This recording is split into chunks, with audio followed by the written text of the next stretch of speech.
Hey, I'm Becky Rains. Growing up in rural Kansas, I began cooking at a young age. I may not have ever made it to culinary school, but I did make it onto Fox's MasterChef. I think that anyone can cook like a chef, and I'm going to show you how. So today we are making breakfast, and I'm going to show you how to make the perfect French omelet. So on MasterChef, Graham Elliott actually told me that my omelet was like sex on a plate. So if that's not a compliment, then I don't know what is. It's all about technique. It's about using great ingredients and just paying attention to what you're doing.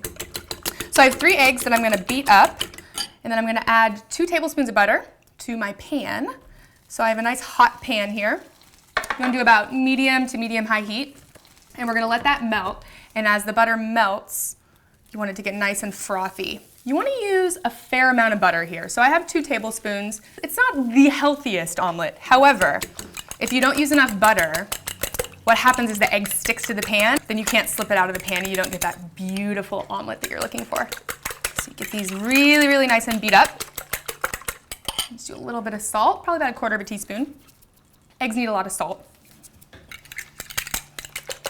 I had tons of people ask me on Twitter and on Facebook how to make the perfect omelet, because to get a perfect French omelet, there's no color. You don't want to let it burn, you don't want to let it get too hot, so you have to be really, really paying attention to it. Our butter is nicely melted. It's really frothy and bubbly and hot, which is what you want. So now we're going to take our eggs.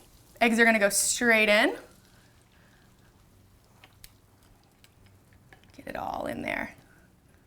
All right, and the most important part here is that you want to make sure the eggs are not setting too fast. The best way to do that is to be moving it. Now the reason for doing this is that you don't want to create large curds. So a perfect French omelet is very soft and supple with a nice smooth texture, no brown. You want it to be really, really just a light pale yellow color. So you can see I'm kind of using my spatula here to scoop right around the side to make sure that all the egg is getting cooked. You can kind of push up sort of like the edges of it and let the undercooked egg slip underneath. That's a good way to make sure you're getting some even cooking. Now at this point it looks like it's a little undercooked, right? It's kind of runny, but the thing is that you kind of want that, because a really perfect omelet is not dry as a bone. People overcook eggs all the time. It's a freaking nightmare. You can see the edges, how it's really nice and like soft yellow, and that's exactly what we're looking for. You want to tilt your pan up.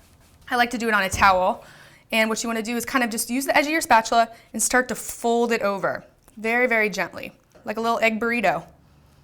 All right, and all the way down to the edge of your pan, just like this. You just slip it out, just like that.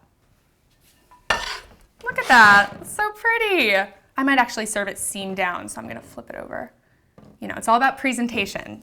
We eat with our eyes first, even if it's breakfast. And then you can serve it with, you know, a little bit of cheese on top if you like. I like it with a little bit of chives, so I would put a little bit of chives on there. Make it look extra French. And there you go, simple as that. A French omelet, very impressive for people, although not even that hard to make. Now you can make an omelet just like I made on MasterChef in your own kitchen. And remember, there's a foodie in all of us.